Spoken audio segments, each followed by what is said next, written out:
Di tengah hiruk-pikuk kota Yogyakarta, ada sebuah tempat yang menyimpan denyut sejarah dan nafas seni. Kampung Alun-Alun Kota Gede.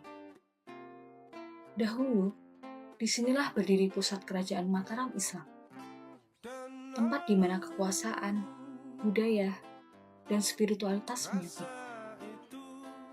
Kini, meski zaman terus berputar, aroma masa lalu tetap terasa lewat karya dan jiwa para pegiat seni. Di tangan para penggerak sejarah seperti beliau, sejarah tidak hanya diceritakan, tetapi dihidupkan kembali. Alun-alun bukan sekedar lapangan. Ia adalah ruang simbolik, tempat rakyat berkumpul, berdialog, dan bernafas bersama sejarah. Dan dari sinilah denyut peradaban Mataram dulu berawal.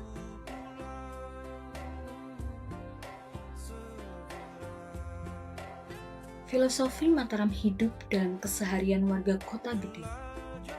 Keseimbangan, keselarasan, dan rasa hormat pada leluhur. Nilai-nilai itu yang menjadikan seni mereka tak lekang oleh waktu.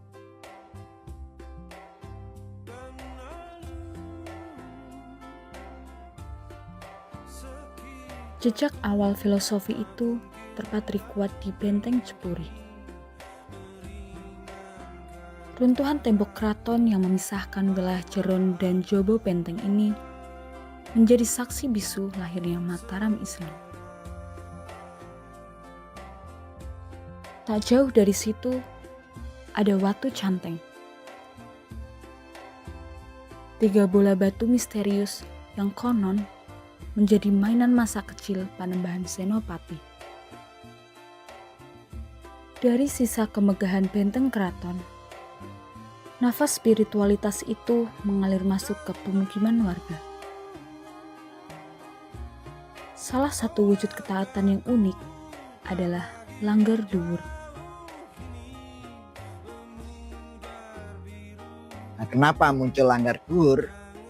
Ini karena dulu di tahun 1930-an atau 1920-an, satu-satunya tempat peribadatan yang ada itu di Masjid Gede Mataram Kota Gede.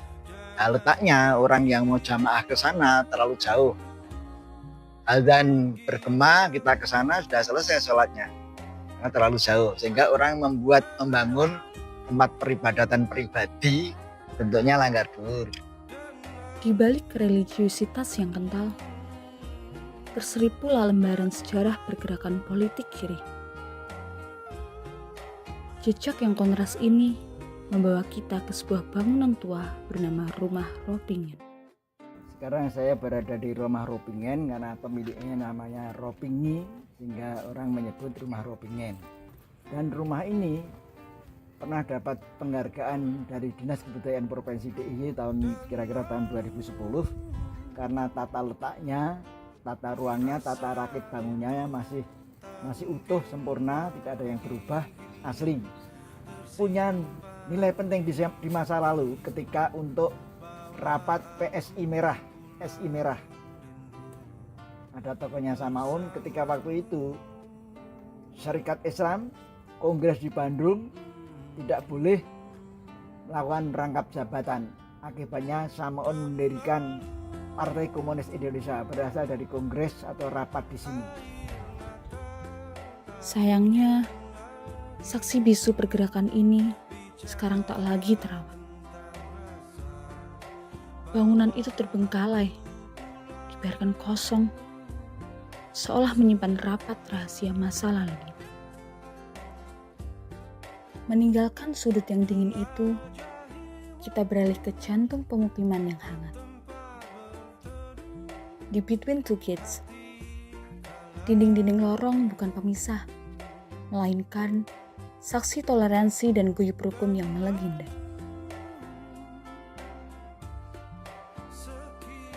Disebut Between Two Gates karena ada gate yang di timur dan gate yang di barat, itu pintu untuk keamanan, karena ini kan dulu sebuah pemukiman yang untuk keamanan di malam hari gate-nya atau pintu gerbang yang ditutup untuk keamanan, di barat ditutup. Kenapa di area pintu gate ini disebut pemukiman semi tertutup? Karena ini sesungguhnya bukan jalan umum, ini jalan pertolongan di antara tetangga, agar orang yang berada di ujung punya akses ke jalan raya sana. Ini kan hanya 9 rumah cacah terbatas, 9 rumah saja ya, yang semuanya punya joglo dan pendopo. Sesungguhnya yang menjadikan rukun adalah akses jalan ini, karena ini semi tertutup, masing-masing memberikan akses dan merelakan tanahnya untuk jalan yang bukan umum. Ini milik privat, dipergunakan untuk publik. Jadi ini untuk akses paling ujung rumah di sini untuk mencapai jalan raya. Nah, kerukunnya di sini, makanya dikenal dengan berbagi ruang. Ada aturan bahwa kendaraan tidak boleh dikendarai, harus dituntun meskipun sepeda. Karena ini bukan jalan umum, untuk menghormati, memuliakan pemilik rumah. Sepeda motor dituntun, kalau tidak dituntun nanti ada yang teriak dari balik jendela, tuntun. Gitu. Di tengah lingkungan yang guyup inilah lahir sebuah karya monumental. KH Asad Humam, sang kakek Iqra, mewariskan jembatan ilmu dari kota gede untuk seluruh Nusantara. Dia dulu sekolah di Mualimin, Yogyakarta. Sekolahnya menggunakan jarit, karena di masa lalu menggunakan jarit. Dari kota gede jalan kaki ke Mualimin itu di Patang Puluhan sana. Jaraknya kira-kira ya 7 km dari kota gede. Itu jalan kaki. Karena masa sekolah perjuangan di Mualimin itu yang ngajar kan juga masih sekolah, sehingga banyak kosongnya. Ketika kelas itu kosong, Pak Asad Humam ini tampil ke muka, dia yang mengajar. Nah, itu dimulai dari kesukaannya dia mengajar. Kemudian di kota gede itu muncul namanya pengajian anak-anak kota gede.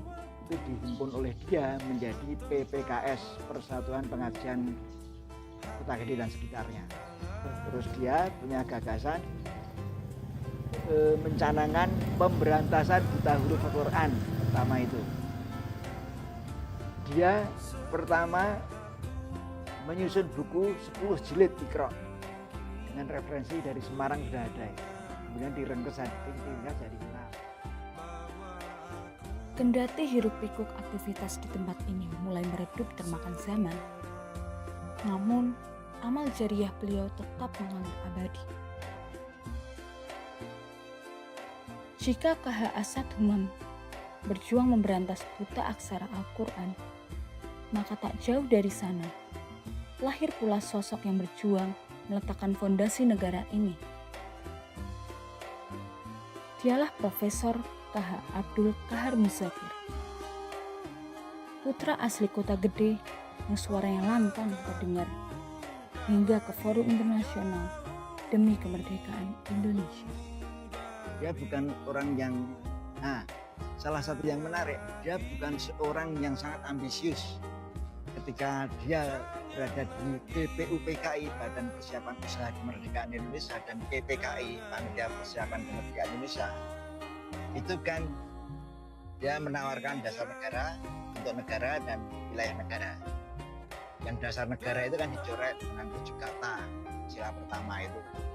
Akhirnya dirumuskan oleh Agus Salim, diterima oleh semua pihak, ada kaum nasionalis, ada pakai dari Nasrani, dari Indonesia Timur 2 orang. Akhirnya ketuhanan yang Maha Esa itu bisa diterima. Tapi Abdul Qahar Muzakir mengusulkan agar dibentuk Kementerian Agama untuk mengawal kepentingan umat Islam. Langsung oleh Soekarno ditunjuk, kamu yang jadi Menteri Agama. Dia menolak, bukan seorang yang ambisius. Ditunjuk kembali temannya dari kota gede yang sebelah Mesir. Ini loh kolega saya, Rosidi Atmosudikto. Ini sudah juga di Mesir, ini saja yang jadi Menteri Agama. Akhirnya Rosidi Atmosudikto orang dari kota gede menjadi Menteri Agama.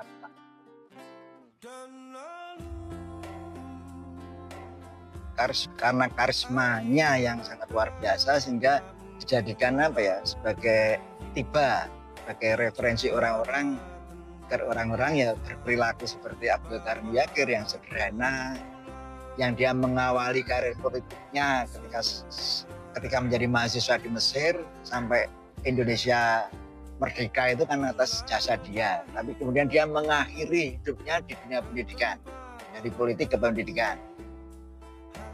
Ini bisa dijadikan suri teladan orang ini karena kesederhanaannya, karena tidak ambisius, dan rumahnya sangat sederhana. Ini bagus ketika direnovasi lah. Kini beliau beristirahat tenang di makam Buhari. Namun semangat juangnya mengingatkan kita, kota gede bukan sekedar tentang perak dan bangunan tua, tetapi juga tentang manusia-manusia besar yang mengubah sejarah bangsa. Di antara tembok tua dan lorong sempit, tradisi tak pernah padam. Setiap denting gamelan, setiap retak pada dinding tua, menyimpan kisah yang sama. Adalah bentuk cinta yang diwariskan dari satu generasi ke generasi berikut. Tak lengkap rasanya bicara soal tradisi tanpa mencicipi sejarahnya. Karena bagi warga kota gede, makanan adalah bahasa kasih, sebuah warisan budaya yang terus dihidupkan di tengah hangatnya perjamuan. Di meja makan, kita menemukan lego moro. Namanya mengandung filosofi Jawa, lego wis moro. Lega karena sudah datang, menggambarkan kebahagiaan saat menyambut tamu dengan sajian istimewa, berupa nasi ketan bersantan yang dibungkus daun kelapa muda. Ada pula banjar dan ukal, panganan renyah yang bentuknya mengadopsi bentuk konde atau angka 8, dilapisi gula putih.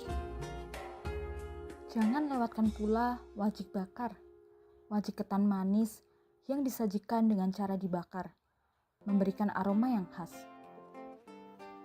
Serta kembang waru, kue tradisional yang bentuknya menyerupai bunga. Dan tentu saja yangko, kue kenyal berbahan dasar ketan yang konon katanya nama yangko diambil dari singkatan Iki Tiang Kota Gede, yang artinya ini orang kota gede. Hidangan-hidangan ini bukan sekedar panganan, melainkan cara warga kota gede merayakan hidup, sejarah, dan keramahan yang diwariskan turun-temurun. Kampung ini mungkin kecil di peta, tapi besar dalam makna. Ia mengajarkan kita bahwa sejarah bukan untuk dilupakan, melainkan untuk dihidupi melalui karya, melalui seni, dan melalui hati. Inilah kampung alun-alun kota gede, saksi hidup perjalanan waktu. Di setiap detaknya, seni dan sejarah berdialog, menjaga agar jiwa Mataram tetap bernafas di tengah sana yang terus berubah.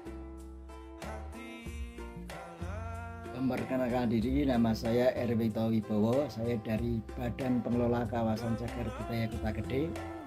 Tahun 2002 sampai 2023 saya jadi ketua, sekarang jadi anggota. Kemudian untuk closing statement saya bahwa Kota Gede ke depan, terutama di XRK Alun-Alun yang meliputi 5 kampung atau 5 RW 7, 8, 9, 10, dan 11 yang memiliki potensi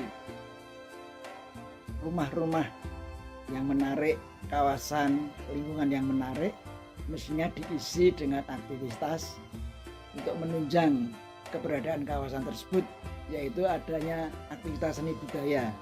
Yang menjadi kering kosong adalah tidak adanya kegiatan seni budaya di wilayah XRK Alun-Alun.